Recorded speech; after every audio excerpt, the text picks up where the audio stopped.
बिस्मिल्लाहिर्रहमानिर्रहीम, अस्सलाम वालेकुम। Welcome to my channel.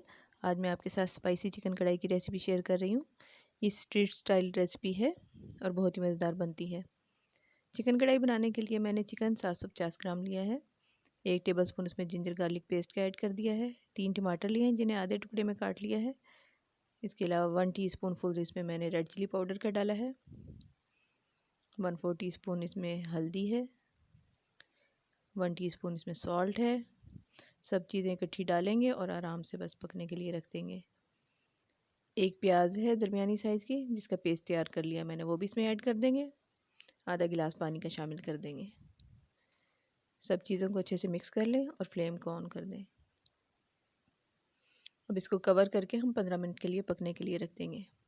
15 minute बाद हम इसका ढक्कन उठाएंगे और जो इसके स्किन है टमाटरों की वो हम रिमूव कर देंगे। बहुत आसान तरीका है, सब कुछ मिक्स करें और बस पका लें। कोई भी मेहमान आ जाएं तो जल्दी से आप ये चिकन कढ़ाई अपने घर में तैयार कर सकते हैं।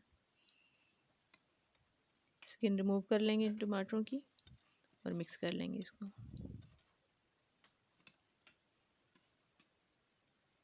आधा कप मैंने इसमें घी का शामिल किया है। आप कुकिंग ऑयल या घी जो भी शामिल करते हैं वो अपनी चॉइस के अकॉर्डिंग कर सकते हैं।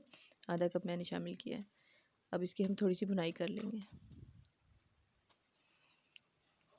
ये जैसे जैसे हम भुनाई करते जाएंगे सब चीज़ें मिक्स होती जाएंगी। इसमें मैंने कोरिएंडर जो था 1 टीस्पून उसको मैंने क्रश करके डाल दिया था और हाफ़ टी स्पून इसमें मैंने चिली फ्लेक्स के डाले हैं। ये स्पाइसी चिकन कढ़ाई तैयार होगी और बहुत ही मज़े की बनेगी। 4 टेबलस्पून इसमें दही के ऐड कर दिए हैं। दही को मैंने फेंट लिया था। इसको भी हम अच्छे से भून लेंगे। आमतौर पे हम बाज़ार में जब चिकन कढ़ाई खाते हैं तो उसका मसला ये होता है कि उसमें ग्रेवी बहुत कम होती है। इस तरीके से आप बनाएं तो बहुत अच्छा आपको लगेगा।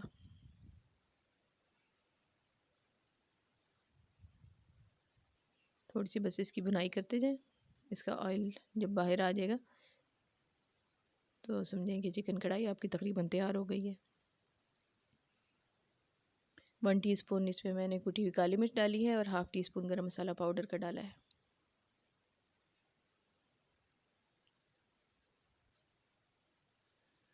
आखिर में हम इस पर हरा धनिया, हरी मिर्चें और अदरक बारीक कटा हुआ डाल देंगे। हमारी मज़ेदार चिकन कढ़ाई तैयार है। उम्मीद है कि रेसिपी आपको अच्छी लगी होगी। रेसिपी अच्छी लगी हो तो लाइक और शेयर ज़रूर करें और चैनल को सब्सक्राइब करना ना भूलें। अल्लाह हाफ़िज़।